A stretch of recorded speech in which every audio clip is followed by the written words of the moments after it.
all, kami dining tanan.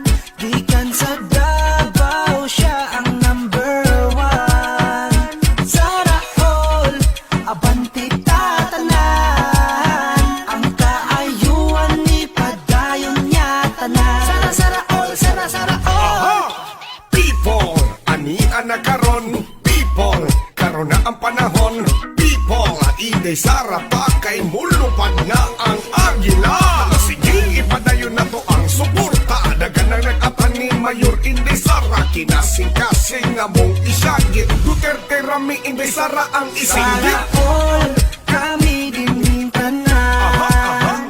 Gikan sa Davao, siya ang number one. Sana all, abanti tatanan. Ang kaayuan ni padayon niya tanan. Sana all, kami dining tanan. Gikan sa Davao, siya ang number one. Sana all, abanti tatanan. Ang kaayuan ni padayon niya tanan. Sana all. Don G, halika na't sumama. Tayo'y mag-aisa. Dito na tayo. Oh, oh, oh. Sana all, kaming lahat. Sana all, ito'y tapat. Luzon, Visayas, halika na. Kasi ang Mindanao ay nandito na.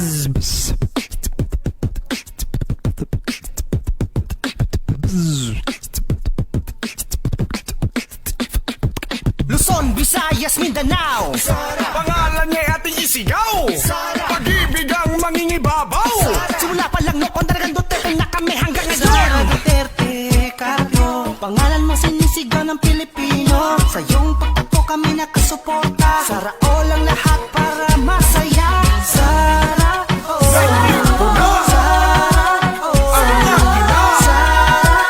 Lilipad na. Magkaisa. Sana all, kami dining tanan. Gikan sa Davao, siya ang number one. Sana all, abanti tatanan. Ang kaayuan ni padayon niya tanan. Sana all, kami dining tanan. Gikan sa Davao, siya ang number one.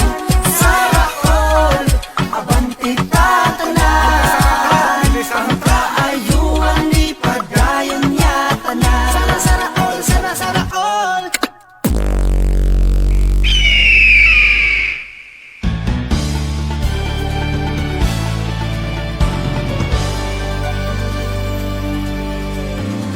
May bagong pag-asa ng nadarama, may bagong sigla tayong nakikita, pumapagaspas sa hangin.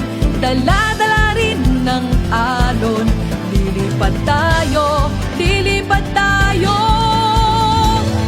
Ipagpapatuloy ang pagbabago, itataguyod ang bawat Pilipino.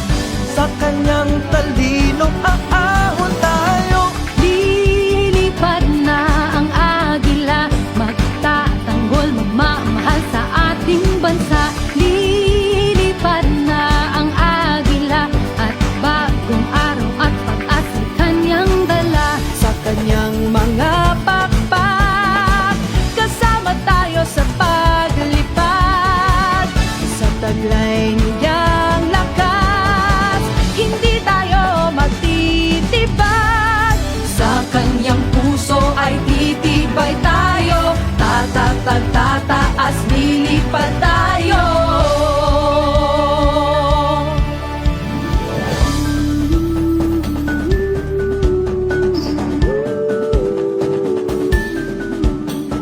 Lilipad na ang agila, pagbabago ay itutuloy niya. Lilipad na ang agila, pagbabago ay itutuloy niya. Dapat pantay-pantay ang lahat. Walang kasarian, edad o relihiyon. Walang mahirap, walang mayaman. Ang kailangan ng bansa, pagkakaisa ng bayan, disiplinadong mamamayan, tuloy-tuloy na kaunlaran. Tunay, love you! Huwag ka mag-alala, number one kita! Siya isang simpleng tao, aking napatunayan. Mapagpakumbaba sa madla at maging sa kaibigan. Siya ay idolo ng marami, matanda at kabataan. Idolo ng inyong lingkod at tunay kong hinahangaan. At ngayong nakita ko na ang tunay na agila sa buong Pilipinas, siya'y aking ipapakilala. Eto na, Inday Sara, here she comes. Duterte! Eto na, Inday Sara, here she comes. Duterte! Di tayo pababayaan, bayan ay aalagaan. Eto na, Inday Sara, here she comes. Duterte! Eto na, Inday Sara, here she comes. Eto na, Inday Sara, here she comes. Duterte! Di tayo pababayaan, bayan ay aalagaan. Eto na, Inday Sara, here she comes. Duterte! Assalamualaikum warahmatullahi wabarakatuh sa ating mga kapatid na Muslim. May buntag at magandang umaga po sa inyong lahat. Welcome po dito sa Sara All For You ngayong araw ng Huwebes. Sa ngalan ni Mayor Sara Duterte, ako po ang iyong lingkod, Tek Ocampo, live pa rin mula rito sa Davao City. Ngayong araw, dito sa Sara All For You, kilalanin natin ang isa pang grupo ng mga volunteers na sumusuporta kay Apo Bongbong Marcos at Mayor Sara Duterte. At tunghayan natin ang kwento ng isang kababayan natin na nakaraos sa kanyang pamumuhay matapos matulungan ng Magnegosyo Taday program. Yan at iba pa, abangan natin dito sa Sara All For You.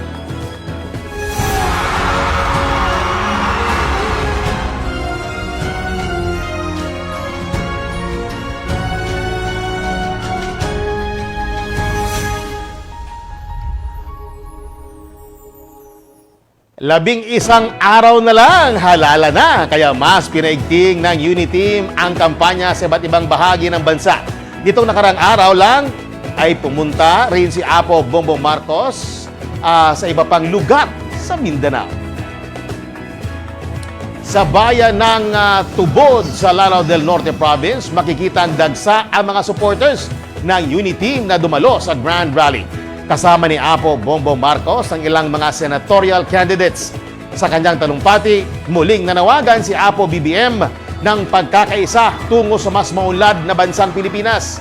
Pinahayag din ito ang magandang katangian ng mga Pilipino na nais niya muling mamayani sa bawat isa sa atin. At yan ang nais namin ibalik, hindi lamang sa lahat ng politika, kung hindi sa lahat ng ating araw-araw na buhay, sa lahat ng sektor ng ating lipunan. Dahil ito naman, natural po sa Pilipino ang maging mga Pilipino. Natural po sa Pilipino, alam po natin, hindi po ba? Sa atin ng ating mga kaibigan na taga ibang bansa,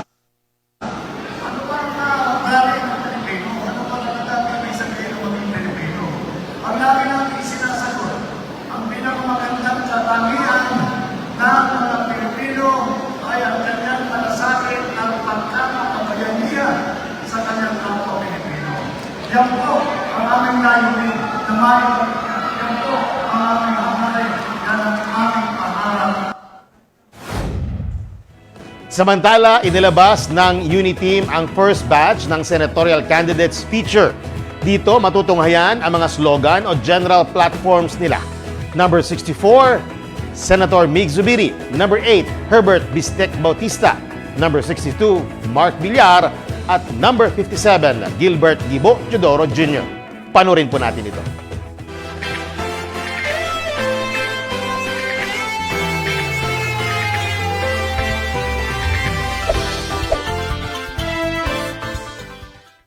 Boom tarat tarat, boom tarat tarat, subiri subiri, boom boom boom.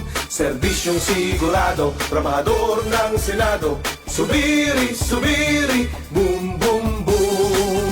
Heto na, Mig Subiri, masipag magtrabaho.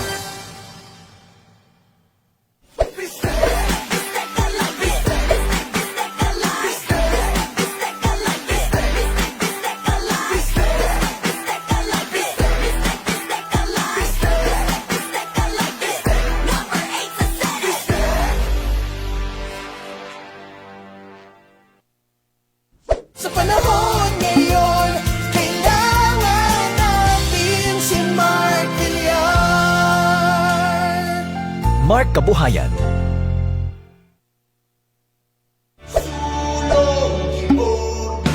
Harapin ang hamon ng pag-asa. Harapin ang hamon ng bagong simula.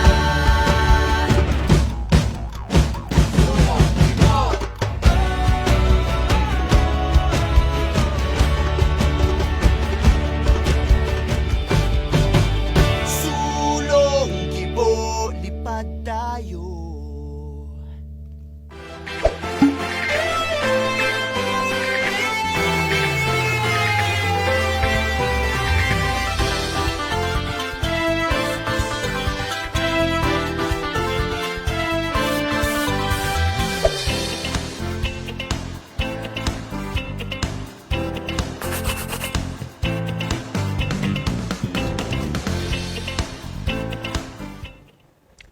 Abangan po natin ang susunod na batch ng senatorial candidates feature. At bago tayo mag-break, shoutout po muna sa mga support groups ni Mayor Sara Duterte. Isda, Inday Sara Duterte ako. Super Inday, Kislap o kay Inday Sara Lilipad ang Pilipinas at Youth for Inday Sara Duterte. Ang turo ng aking mga magulang sa aking pagtatrabaho, dapat pantay-pantayan lahat. Walang kasarian, edad o relihiyon. Walang mahirap, walang mayaman. Ang kailangan natin, trabaho, edukasyon, mapayapang pamumuhay. Ang kailangan ng bansa, pagkakaisa ng bayan, disiplinadong mamamayan, tuloy-tuloy na kaunlaran. Ako si Inday Sara Duterte. Matibay ang puso na maglilingkod para sa mga Pilipino, para sa Pilipinas. Mahalin natin ang Pilipinas.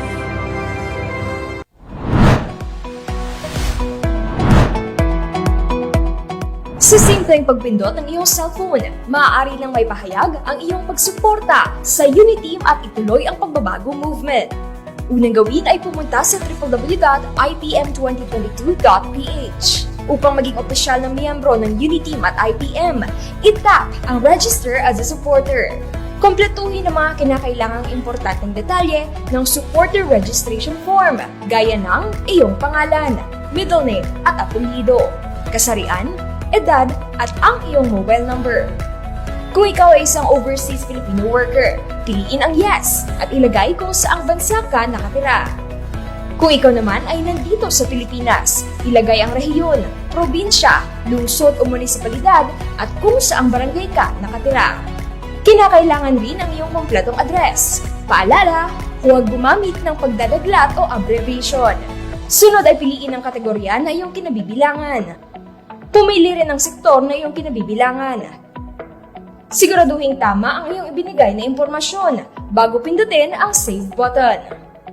Pagkatapos pindutin ang Save button, lalabas sa screen ang iyong official ID, nagpapatunay na ikaw ay isang official supporter ng Uniteam at ituloy ang pagbabago movement.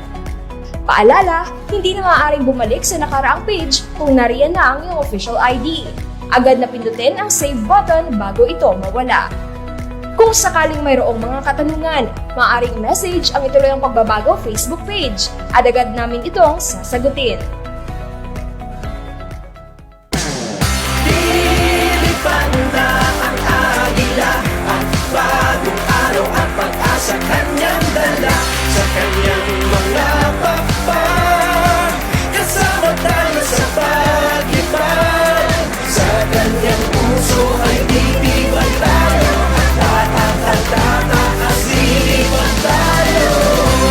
Inday Sara, sa'yo lang umaasa. Welcome back sa Sara All For You. Shoutout po muna sa mga grupong sumusuporta kay Mayor Sara Duterte. Sara All, Isip Pilipinas o Inday Sara, ikalawang Pangulo ng Pilipinas. Solid Inday Sara o SIS at Sara tayo. Mahalin natin ang Pilipinas. Haharapin natin. Dito sa segment na Mahalin Natin ang Pilipinas, kilalanin at kamustahin po natin ang isa pang volunteer group na sumusuporta sa Uniteam Tandem na sina Apo Bongbong Marcos at Mayor Sara Duterte. Ito ay ang sanib puwersa ng grupong Tigre at Agila ng Pilipinas at ng Marcos Sara sa totoong paglilingkod. At makasama po natin ngayong umaga ang founder ng Tigre at Agila ng Pilipinas na si Ma'am Fanny Irure. at ang lead convener ng Marcos Sara sa totoong paglilingkod na si Daniel Nobleza. Magandang araw po sa inyo at welcome po dito sa Sara All For You. Magandang araw po, Sir Tech, at sa mga nakikinig na nanonood po ngayon. Magandang araw po sa lahat. At kasama ko po si Miss Fanny Yuri po, ang founder po ng Tigret Agila. Ako po si Daniel Nobleza po, ang lead convener po ng Marcos Sara sa totoong paglilingkod.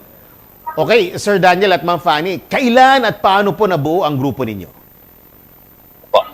Sir, ang Marcos Sara sa totoong paglilingkod po, nabuo po ito nung Marso lang po. Kasi po marami po tayong mga kasamahan na gusto kong magsama-sama at samahan po ako, kami po ni Fanny at yung mga kasama po natin, si Attorney Sheila Manuel, si Miss Sharon Rogando, si Dr. Ancheta at marami pa po na nag-usap-usap po kami paano po ba makakatulong pa sa ating Mayor Sara at kay Apo BBM. Ang sabi nga namin, magtatag kami at magsama-sama kami. Kaya nga po natatag na po ang Marcos Sara sa totoong paglilingkod. Dahil nasa isip po namin, Sir Tech, at sa mga nanonood po ngayon na yung dalawa po maglilingkod po talaga ng tapat. Kaya po ang title nga po namin, o ang pangalan po ng grupo namin ay sa totoong paglilingkod. Dahil totoo po ang serbisyo ibibigay nila sa bawat Pilipino. Wow, Ito po pala so... si Miss Manny. Okay, sige, go ahead. Hello, sir. Yes po, go ahead, Ma'am Fanny. Yes. Yes, sir. Fanny Iruri po ng Marcos Sara sa totoong paglilingkod, Tigret Agila ng Pilipinas founder. So, ako po yung laging kapartner po ng Daniel Nobleza na convener po namin ngayon para dito sa Marcos Sara sa totoong paglilingkod. So, sa ngayon po, ang mga tawan po namin Luzon, Visayas at Mindanao, na inumpisahan naman po namin ito nung time pa po ng PRRD natin, nung siya'y kumandidato, hanggang sa ngayon po at itinutulak po ng grupo namin na ang dalawang pong itinataas po namin sa ngayon ng grupo. Talaga naman pong maganda ang serbisyo para sa ating bansang Pilipinas. Sa tulong po ng samahan, lalo na po ng Convenor Daniel Nobleza, kami pong dalawa na laging nakaagapay para po sa ginagawa ng ating dalawang itinataas ngayon ng BBM Sara sa pagka-Vice Presidente, BBM Sara sa Pangulo at Inday Sara sa pagka-Vice Presidente po. Minadali lang po namin to, sir, kahit marami kaming ginagawa para po kami naman po ay marinig niyo po ang boses naming dalawa ng aking convenor na Daniel Nobleza. Bigay ko po muna sa kanya ulit, sir. Okay. Hello po, sir. Sir, sorry po, naka-remove po kasi. Yeah, Sir Daniel, ano ba ang mga ginagawa niyo mga aktibidad, hindi lang upang ikampanya, of course, ang Uniteam, kundi bilang pagtugon na rin sa mga advokasya na isinusulong ni Mayor Sara Duterte at ni Apo BBM? Sir, dilalapit po natin sa mga kababayan po natin yung gusto pong mangyari po ng dalawa sa susunod na 6 na taon. Kami naman po, sir, para po doon sa mga tao po natin sa grounds, ipinararamdaman po namin na yung programa po, ito po ay beyond pa po sa eleksyon, hindi lang po eleksyon, kundi doon sa loob ng 6 na taon na mararamdaman nila. So kami po, sir, nag-iikot po kami, like po ngayon, nasa Pasig po kami, nag-iikot po kami sa mga barangay, nagsasalita po kami, at kung meron po silang kahilingan po doon po sa dalawa, ikinukuha po namin yung sulat nila at ipinararating po talaga namin. Hanggat maaari po, ipaparating po namin na yung mga hiling po sana ng ating mga kababayan kay Apo BBM at kay Mayor Inday Sara po. Sir Daniel, sa inyong mga ginagawa aktibidad para sa mga kababayan natin, ano naman ang mga aral o realization na natutunan ninyo? At ano ang mga dapat gawin o rekomendasyon ninyo sa papasok na administrasyon upang matugunan itong mga pangailangan ng ating mga taong bayan? Ang aral po na nakukuha po namin, sir, na talaga yung salita pong volunteers po. So, sa totoo po talaga, sir, minsan po nakakaiyak kasi may mga nakakasalamuha po kami na wala po talagang pera pero mahal na mahal po nila si Apo BBM at si Mayor Sara. Na gumagawa po sila ng paraan po nila para makatulong po dun sa dalawa. At talagang ramdam na ramdam namin sa bawat pinupuntahan po namin kahit hindi nga po kami, minsan nga po akala ho ng tao kami ho si BBM at si Sara. Kaya alam niyo po yung pagmamahal po nila, yung mahaplos lang po nila kami at magparating daw na solid na po itong barangay namin, itong sitio namin, itong lugar namin. Nakakataba na po ng puso. Iparating nyo lang sa kanila na sana paglingkuran nila kami na 6 na taon ng siksik at liglig. Ang sabi ko naman po, makakarating po dahil alam na po natin na totoo po maglilingkod yung dalawa sa atin. Yeah. May tanong naman ako kay Ma'am Fanny. Pakipasa po kay Ma'am Fanny. Okay, ayan. Ma'am Yes, Fanny, sir. balita ko may mga free t-shirt printing po daw na ginagawa. Free t-shirt o free t-shirt printing ang ginagawa ninyo. Pakikwento daw po namin, pakikwento daw po tungkol dito sa nasabing activity. Ang free t-shirt printing po namin, kasi alam po naman talaga natin na hindi naman lahat ay mabibigyan natin ng mga t-shirt. So nagsagawa po ang aming Marcos Sara sa totoong paglilingkod na mag-print ng t-shirt na kahit anong t-shirt na madadala nila sa amin, lalagyan po namin ang pangalan ng ating dalawang kandidato ngayon.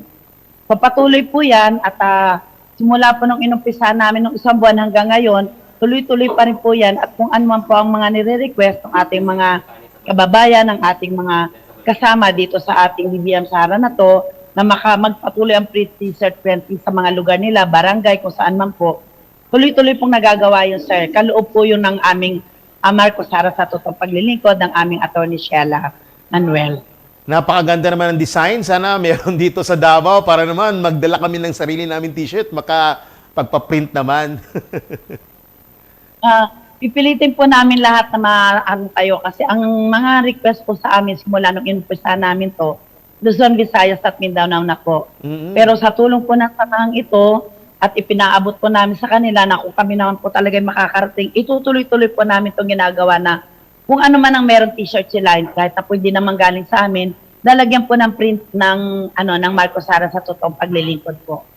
Okay, Ma'am Fanny, bago nyo po ipasa yung earphone kay Sir Daniel, mensahe nyo po para sa kapwa volunteers natin at sa mga kababayan na rin po natin na nanonood ngayon.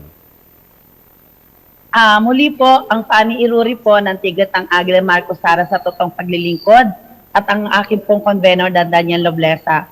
Nagpapasalamat po sa lahat ng sobrang tiwalang ipinagkakaloob nila sa amin bilang mga leader ng aming dalawang pinagsisilbihan ngayon.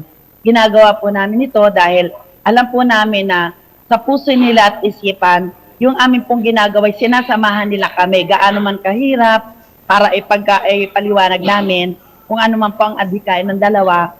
Kami po ay pinaniniwalaan nila. Maraming pong salamat, Luzon, Visayas at Mindanao, sa tiwalang ipinagkaloob niyo po para sa amin bilang maging leader ninyo para po sa dalawang inilalapit namin sa inyo.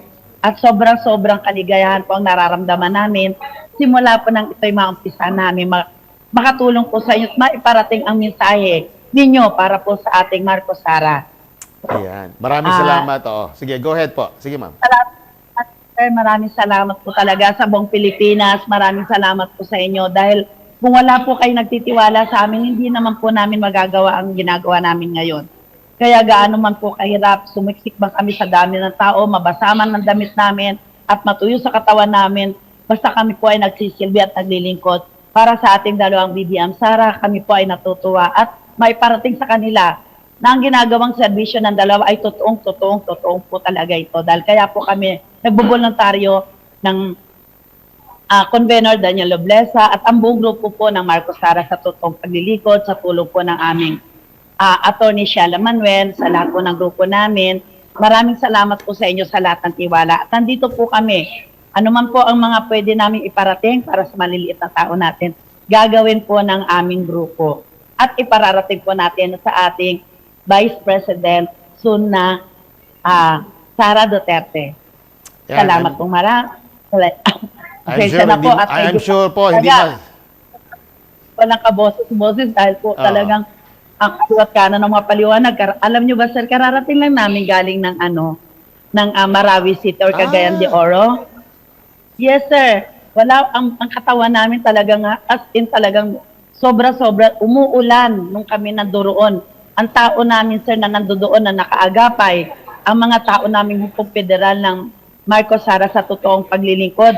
Sir, 20,000 kasama namin silang lahat doon. Kaya lumuwas po kami ng Daniel Noblesa. Yun, okay. I'm sure hindi masasayang ang pagod, sakripisyo, pawis natin no, sa ginagawa ninyo. Dahil I'm sure talagang sulit na sulit yan dahil alam natin na mananalo ang BBM Sara. At pakipasa po kay Sir Daniel. Opo. Muli po, nagpapasalamat po kami sa aming idol, Sara Duterte, kung paano namin ginagawa to kasi talaga pong saludong-saludo kami sa kanya, sa lahat. Okay. Lalong-lalong po sa President BBM. Salamat po. Ito na po ang aking convenor, Daniel Nobleza po. Katabi ko po. Okay, thank you. Okay, Sir Daniel, mensahe niyo po para kay Apo BBM at kay Mayor Sara Duterte. Go ahead po, Sir Daniel. Ang mensahe ko po kay Pangulong Bongbong Marcos, Sir, hanggang sa Mayo, hanggang kadulo-duluhan, Sir, kasama mo kami, lalo dito sa Marcos para sa itong paglilingkod. Talagang ilalaban namin ang boses ng mga botante natin. Paprotektahan ho namin yan. Pangalawa ho, ako naman ho kay Mayor Sara. Ma'am, alam niyo naman po, si Daniel Nobleza, ang sundalo ni Sara Duterte, ay habang buhay na maglilingkod sa aking pinakamamahal na Mayor Sara Duterte. At sisiguraduhin po namin na ilalapit po namin sa bawat Pilipino ang mga gusto po ninyo na iparating sa kanila. At sisiguraduhin po namin na solido na ho ang suporta ng buong bayan sa inyo sa tambalang BBM Sara. Maraming salamat po, Sir Tek. Maraming salamat po sa production po ng Sara All For You. Muli po sa Mayo 9, tandaan lang po natin, number 7, Bongbong Marcos para Presidente. Number 4 po, Inday Sara Duterte para Vice Presidente. Magandang araw po sa lahat po. Maraming salamat at mabuhay kayo, Ma'am Fanny Irure at Sir Daniel Nobleza. Thank you po, sir. Okay, magbabalik pa po ang Sara All For You. Ang turo ng aking mga magulang sa aking pagtatrabaho, dapat pantay-pantay ang lahat. Walang kasarian, edad o relihiyon. Walang mahirap, walang mayaman. Ang kailangan natin, trabaho, edukasyon, mapayapang pamumuhay. Ang kailangan ng bansa, pagkakaisa ng bayan, disiplinadong mamamayan, tuloy-tuloy na kaunlaran. Ako si Inday Sara Duterte. Matibay ang puso na maglilingkod para sa mga Pilipino, para sa Pilipinas. Mahalin natin ang Pilipinas. Ba't ka sumali dyan? Ipanlalaki yan. Yun talaga yung mga naririnig ko that time eh. Ako po ay galing sa mahirap na pamilya. Tuloy pa rin ang buhay, lumalaban pa rin ako. Kaya nga ang ginawa ko, talagang nagsumikap ako sa lahat ng paraan na pwedeng mabuhay kami. Fulfilling. Kasi para dugot pawis po yung pinagdaanan namin during training. Lahat ng mga leader ng LGBT mag-meeting kasi mayroon daw ibigay na programa ang gobyerno tulad ng mga livelihood. The world will be a better place if objective po yung kagandahan. Ang kagandahan sa akin, it's for everybody. Maganda ako dahil nakasurvive ako sa hirap ng buhay ko noon. Ako si Inday AJ, sasagitin ka sa anumang panganib. Ako si Inday Masoy, kakampi mo sa hamon ng buhay. Ako po si Inday Darwin, hahasain ang inyong isip tungo sa magandang buhay. Inday will always love you.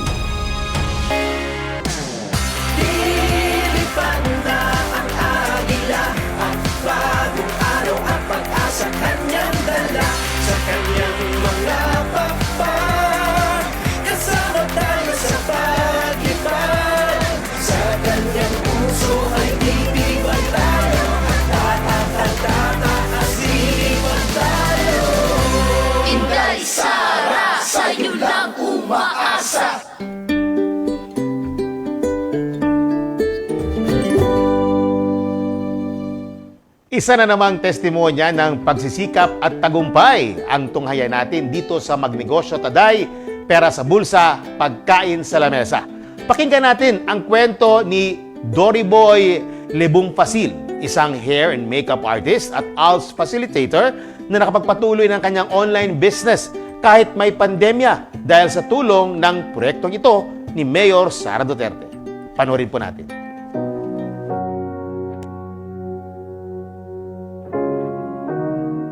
Marami po akong racket na inesikaso. Isa po akong hair and makeup artist, isa po akong florist, isa po akong online seller, isa din po akong ALS facilitator mula pa noong 2013. Sa EFA or Education for All sa livelihood ng flower arrangements sa Alternative Learning System or ALS, at nagbibigay din po ako ng skills training sa mga women's groups sa flower arrangement. Pero nagbago ang lahat mula nang tinamaan tayo ng COVID-19 pandemic at nagkaroon ng lockdown dito sa Davao City. Apektado ako dahil nahinto ang aking pagtatrabaho. Kulang ang aking ipon para pambili ng aking mga pangangailangan. Hindi na din po ako nakapagbigay sa mga pamangkin ko at kapatid sa aming probinsya. Kaya, nung nagkaroon ng programa si Mayor Inday Sara Duterte, para sa LGBT community Rainbow Magnegosyo Taday, agad akong nag-apply at surti akong nakatanggap ng 10,000 pesos financial assistance. Ito ang ginamit ko upang maipagpatuloy ang aking online business. Ngayon ay dumami na ang umorder ng binibinta kong perfume. May mga customer na din po ako mula sa ibang lugar at bumalik na din ang mga event dito sa Davao.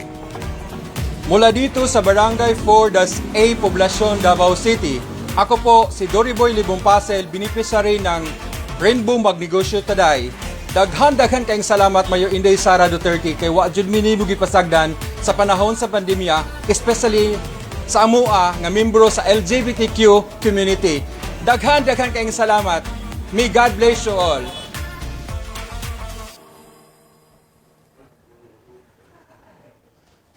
Bago tayo magpaalam, shout-out po muna sa mga grupong patuloy ang suporta kay Mayor Sara Duterte, Apo Bongbong Marcos at sa buong Uniteam.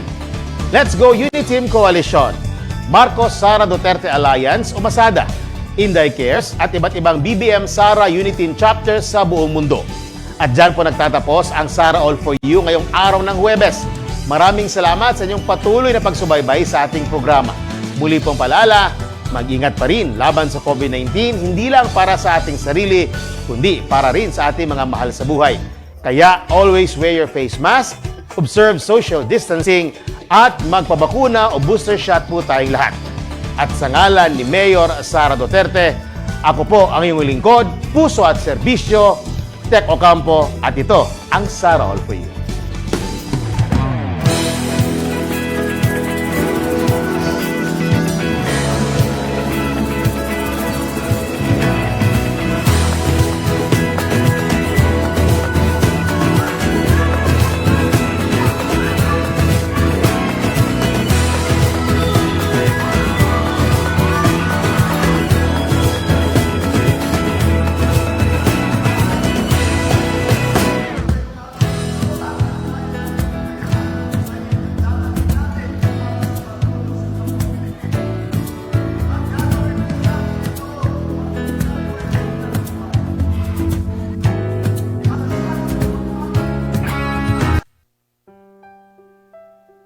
Sara Zimmerman Duterte is a Filipino politician and lawyer. She is popularly known in the Philippines as Inday Sara. The nickname Inday means beloved in the Visayan language. In her baptism records, her name is Sara Vicenta, in honor of her grandfather, Vicente. She is the second child of Rodrigo Roa Duterte, the 16th President of the Republic of the Philippines, and Elizabeth Zimmerman Duterte, a former flight attendant and teacher. Sara is the first ever elected woman and the youngest vice mayor and mayor of Davao City. Her life is profoundly backdropped by her family's long history in politics and public service. Her socio-political acumen and leadership skills have been sharpened by the Duterte family's tradition of working in the government and serving the people. Sara's grandfather, lawyer Vicente Tete Gonzales Duterte, was governor of the then undivided Davao Province from 1959 to 1965. For 3 years, starting 1965, he served as the Secretary of General Services of former President Ferdinand Marcos. Before this, he served as acting mayor of Cebu's municipality of Danao from 1946 to 1948. Sara's Lolo Tete was a man remembered by many for his humility and magnanimity. Her grandmother, Soledad Gonzales Roa, was an educator who established a foundation in Davao City that served indigenous people's children needing education. On the other hand, Sara's maternal ancestry provided her with an acute understanding of the heart of the working class. Her maternal grandfather, Godofredo Baldazo Zimmerman, was the son of George John Zimmerman, a German-American missionary, and Cristita Baldazo, who hailed from Hilongos, Leyte. Her Lolo Godo worked his way up from crew to ship captain. Sara's grandmother, Purissima Puring Fortunado Abellana, was an exuberant popular vendor in Davao City's Bangkerohan and Manila's Baclaran markets. Puring's roots are traced back to Tuburan, Cebu, and is said to be a putative descendant of Hari Tupas, the son-in-law of Hari Humabon. Before politics, Sara had a brief stint as a court attorney in the Supreme Court of the Philippines in 2006. She then served as vice mayor from 2007 to 2010 and was elected mayor in 2010 in what is now known as the biggest landslide election victory in the history of Davao. Although a newcomer in 2007, Sara demonstrated transformational leadership skills among the members of the City Council. Her colleague, the veteran legislator Pilar Braga, described her as a firm, principled, tactful negotiator, pacifier, and fearless administrator. One of the landmark legislation passed when she was vice mayor was the Watershed Code of Davao. It aims to protect, conserve, and manage the watershed areas of the city. Her landmark project while serving vice mayor was Inday Para sa Barangay, a whole-of-government approach to service every year in each of the 182 barangays of the city. It is now called the Caravan of Government Services when she moved to the city mayor's office. During her term as mayor, the timeless Davao Life is Here brand was created. It propelled Davao City's image as a desired market and destination for investment and tourism events, including the meetings, incentives, conference, exhibitions market. As a neophyte mayor in 2010, she easily gained the trust of Region 11 economic pillars. Then President Benigno Simeon Aquino Jr. appointed her as chairperson of the Regional Development Council. The RDC under her leadership made notable accomplishments that propelled the region. She was also selected as a NEDA Board Regional Development Committee Mindanao Area Committee chairperson. During her first full year as RDC chairperson, Davao Region's gross regional domestic product expanded from 3.9% in 2011 to 7.1% in 2012. Because of this notable accomplishment, Sara was lauded by Joey Salceda, a prominent economist and well-respected member of the House of Representatives, as someone with an enlightened leadership style and sophisticated economic thinking.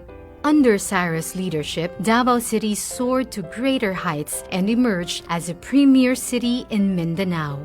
For the short period of 2011 to 2013, Davao City received 36 awards, citations, and recognitions for good governance, business, tourism, health, environment, fiscal management, transparency, among others. Sara served as a regional officer of the National Movement of Young Legislators in 2007 to 2010 and served as officer in the National Executive Board of the League of Cities Philippines in 2010 to 2013. At this point, she already figured in the early surveys for senators in the 2013 elections, even if she was underage. In 2013, Sara took a respite from politics, devoting her time as one of the partner lawyers of Carpio and Duterte lawyers. She passed the pre-judicature program of the Philippine Judicial Academy in preparation for her plans to join the judiciary. Her desire to continue serving the public led her to be involved in a non-government organization, and in 2014, she was elected to the Board of Governors of the Philippine Red Cross. On the side, she worked on various product endorsements and as a segment host for a local morning news show on GMA Network. Her hosting job gave her the opportunity to volunteer, deliver relief, and report firsthand on the damage and the needs of the Boholanos during the 2013 earthquake. In 2016, Sara re-entered local politics and ran for mayor. She and her mother Elizabeth, who was in between cancer treatments, embarked on a national bus caravan called Biyaheng Duterte to help campaign for President Duterte. They were joined by some members of the family and Sara's friends and classmates from high school. Fresh from the success of the bus campaign, the centerpiece of her mayoral comeback was called Biyaheng Duterte, a political agenda guided by 30 projects for 10 priority sectors: education, health, poverty alleviation, infrastructure development, solid waste management and environment, agriculture, investment and tourism, traffic and transportation management, disaster risk reduction and management, and peace and order. As a believer of continuity, Sara's 2019 mayoral re-election bid was anchored on the 2016 platform, but this time called Biyaheng Duterte, the second trip.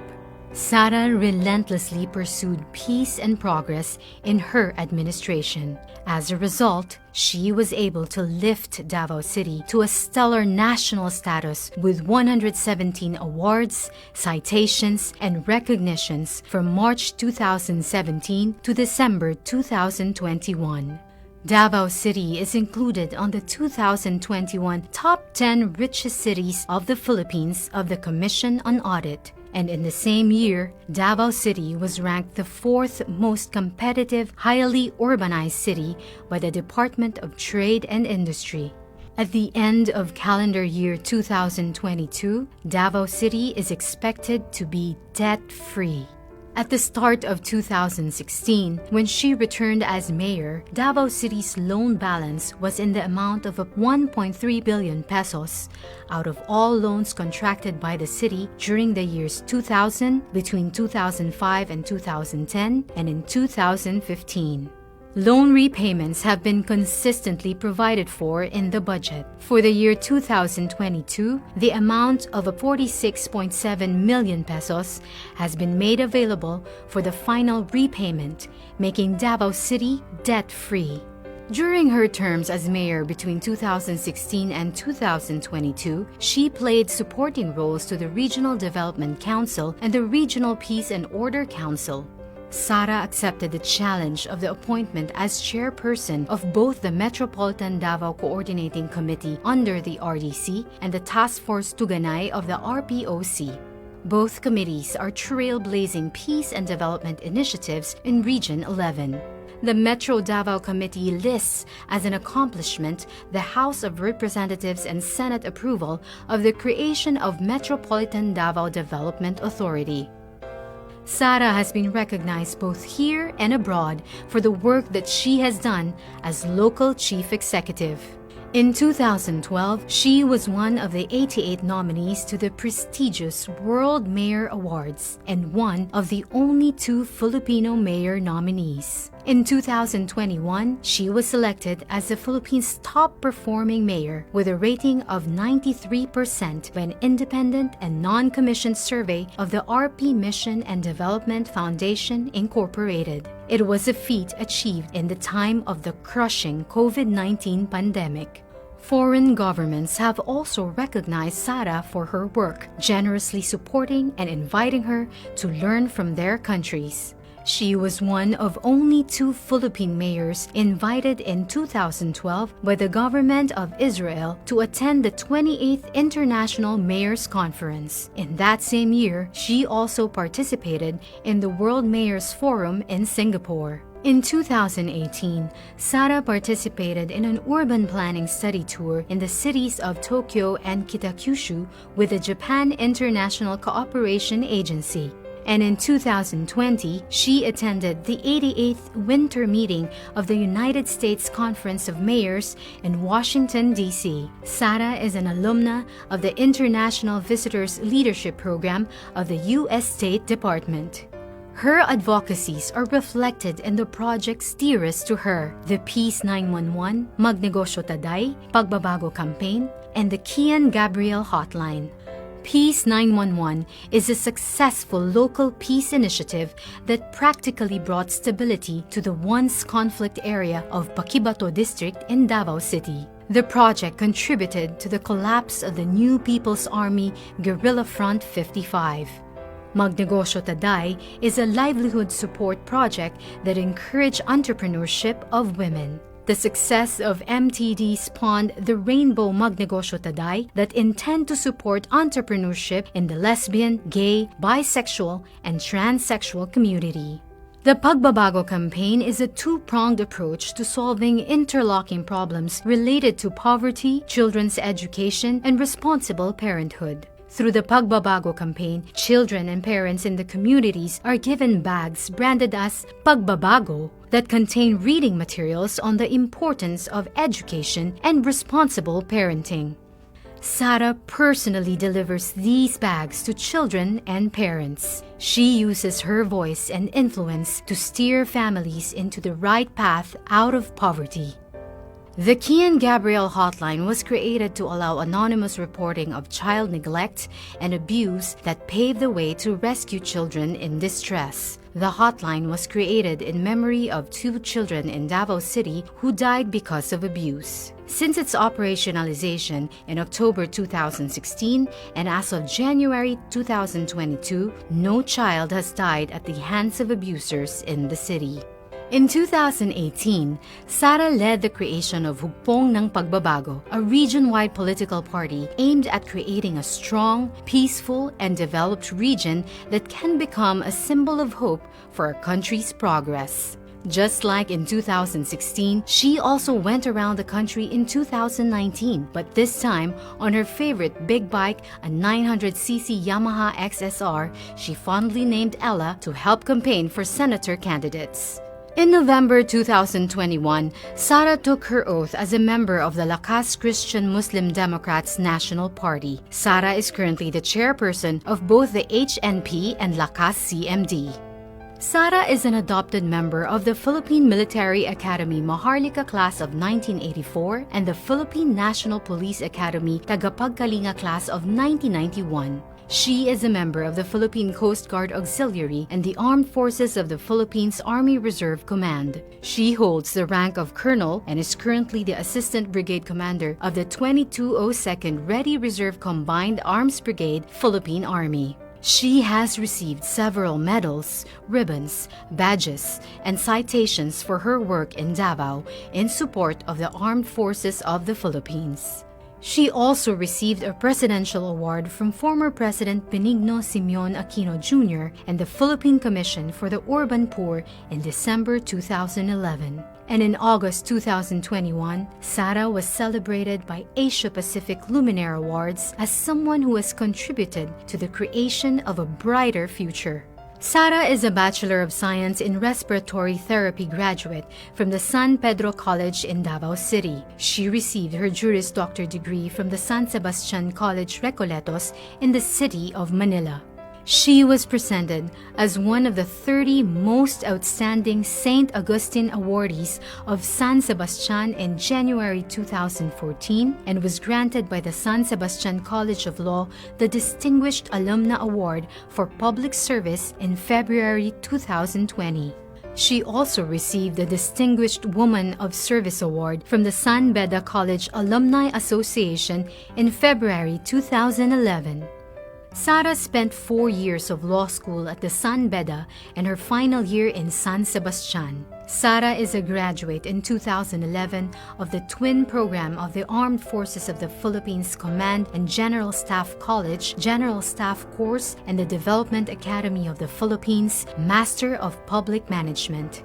Sara is blessed as an adopted member of the Ate tribe of Davao City in 2013. She was given the name Bio Simulun. She is also an adopted daughter of the province of Camarines Sur and the city of Tangub, and in 2019, she was blessed as an adopted daughter of the province of Abras Tingyan tribe, given the name Dulimaman, which was inspired from the courageous heroine in the tribe's epic Wadagan Ken Dulimaman. Sara was once involved in an infamous punching incident of a court sheriff in 2011. She has twice publicly apologized for what happened and was suspended by the Department of the Interior and Local Government and reprimanded through an administrative case. Looking back, she describes the sad incident as a turning point in her life as a politician, a constant reminder not to embarrass the mandate given to me by the people. She now considers herself the best person to talk about peace because she was once a national face of rage. Meanwhile, Sara has a collection of photos of herself with facades and altars of numerous Catholic churches taken during her travels all around the country. She is keenly interested in the architecture and history of Catholic churches, believing that each reflect the faith of the people and the uniqueness of the towns where these churches are built. She is married to fellow lawyer Manassas Reyes Carpio, and they have 3 children named Shark, Stingray, and Stonefish. Inday Sara is undoubtedly no magician, but the strength of her heart to lift everyone and soar high, fight, and win makes her second to none.